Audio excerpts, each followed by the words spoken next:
Augstgodātais Stāvkungs, cienījamā Saeimas priekšsēdētāji, mīļie draugi, man ir tiešām prieks jūs visus šodien šeit gandrīz jau gadsimtu vēlāk sveikt Latvijas Tirdzniecības un Rūpniecības kameras 90. jubilejā.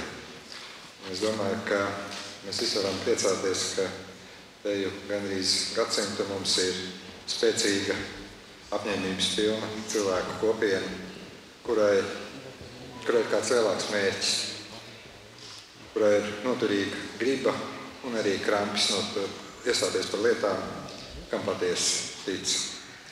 Iestāties par lietām gan vārdos, bieži vien diskutējot ar valdību, ar Saeimu, ar sabiedrību, bet arī iestāties par Latviju darbos.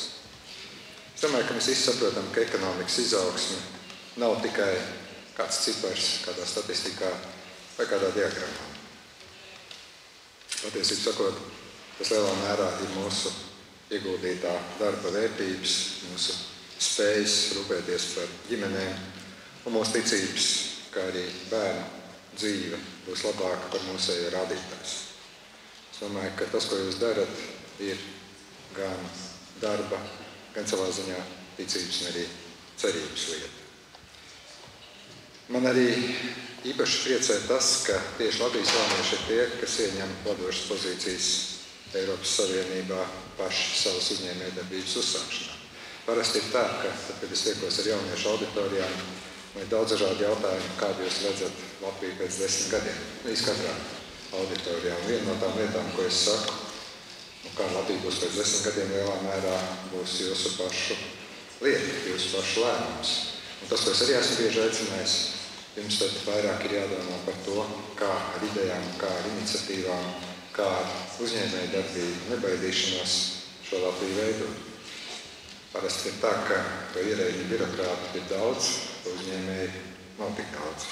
Tādēļ ļoti svarīgi, ka arī šodien, svinot kameras 90. gada dienu, mēs domājam par nākotni. Mēs domājam par to, kā uzņēmēja reputāciju, kā uzņēmēja prestīžu, kā uzņēmēja darbību slavēt, veicināt, popularizēt, lai tā būtu tā, par ko ne tikai sabiedrībā runāt pozitīvi, bet arī jaunieši domāt par tieši šādu savu profesionālo izvēli. Un šajā ziņā es tiešām gribētu jūs visus aicināt arī turpmāk daudz darīt Latvijas labā, katram savā uzņēmumā, katram savā darbā, būt tikpat neatlaidīgiem un dažreiz varbūt arī valdībai ne tikai ar tiem partneriem, bet tas ir svarīgi.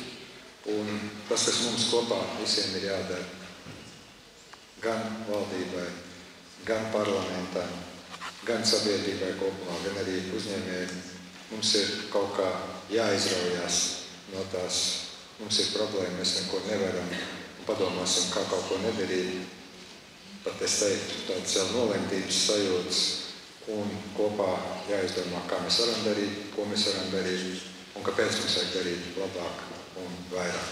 Tādēļ, cienījamie kolēģi, vēlu jums ļoti labas diskusijas, un es arī esmu pārliecināts nedaudz svinēšanu šeit, bet jau 2025. gadā mums atkal visiem jāķerās pie darbiem. Tā kā izmanto šo iespēju arī vēlēt priecīgu Ziemassvētkus un ļoti laimīgu darbiem, panākumiem un arī ienākumiem pagātnē jauno gadu.